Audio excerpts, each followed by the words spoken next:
We're talking to Scott Bauer, the CEO of the Prosper Trading Academy. Scott, talk to me a little bit about the markets right now. What do you see happening, and what's a smart investor supposed to do?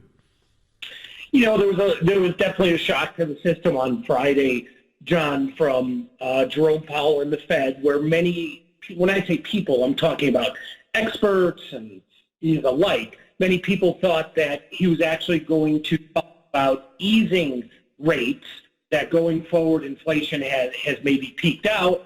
So that's what people are referring to as the pivot. So the market was looking for this pivot when what they got really was the opposite of that. And I'm very surprised at the language that he used, which completely spooked the market. I've never heard a Fed official talk about people having to experience pain, before we can get a recovery. And I would bet that Jerome Powell wishes he hadn't said that. But that's what really put the market into a free fall on Friday, because now the expectation of higher rates for longer is there. Personally, I am still in the belief and in the camp that by the end of the first quarter next year, I believe the Fed will have gone too far and they're going to be lowering rates. But that's me. How do you invest? How do you, what do you do in this marketplace? Well, you look for, any drawdowns is an opportune time to invest for the long term. I'm talking about investing versus trading right now.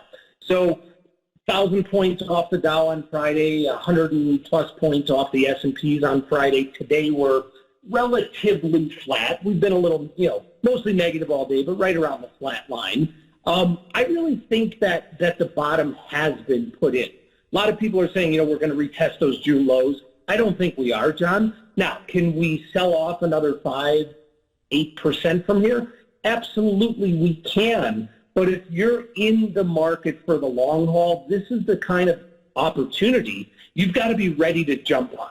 Because I will tell you, most people that say, I've got cash on the sidelines waiting to invest, when we get that market sell-off, they back away from it because they're scared. And now is the time where you start allocating a little bit to those stocks that, to me, are going to be here 10, 15, 25 years from now, the Apples, the Microsofts of the world. So that's my take. Yeah, I wonder why people feel like they have to pick the bottom. I mean, you don't need to pick the bottom.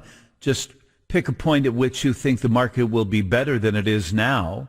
And it would seem to me like, as you said, depending on your horizon, but if it's a few years out, if you can last that long, now's not a bad time to be throwing money in, right? Totally agreed. And, no one is ever going to pick the bottom. No one is ever going to pick the top. Anybody that, thinks, including the best hedge fund managers in the world, anybody that thinks they have that ability is mistaken. So you just, as you said, you look for a point where, does this make sense for me months, years down the road? And you don't allocate everything you have all at once. You layer it. You go in piece by piece by piece. So that, to me, that's the smartest way of dealing with a marketplace like this that's going to remain highly volatile, at least through the end of the year. We will see a lot of volatility. I personally think the market will be higher by the end of the year from where we are right now.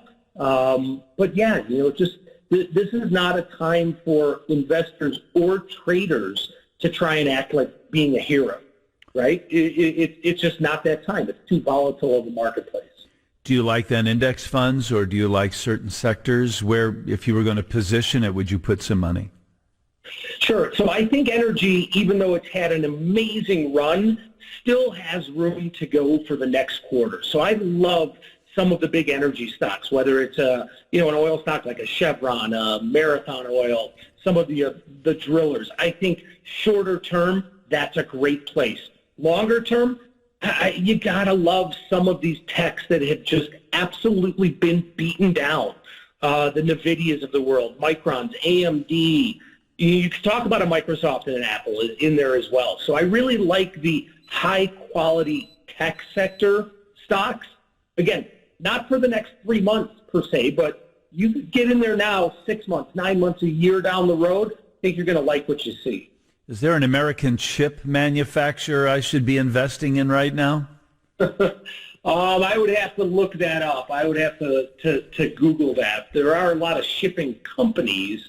Once the supply chain, if I'm not going to say if and when the supply chain issues really start to loosen up, that's probably a great space to be in.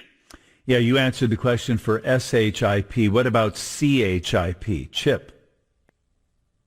Oh, are you saying for the chip stocks themselves? Yeah. Yes, there is an ETF, and XLF is what it's. I'm sorry, XLF is for the financials. XLK is a fund, an ETF for the technology sector, and the largest holdings of that fund are the stocks we just talked about. So, if someone wanted to get into that sector, not necessarily invest in an individual name, XLK is the fund you'd want to look at. Scott Bauer is the CEO at Prosper Trading Academy. ProsperTrading.com is the website. Interesting, Scott. Thanks for your time today. Always a pleasure, John. WGN Radio News is next.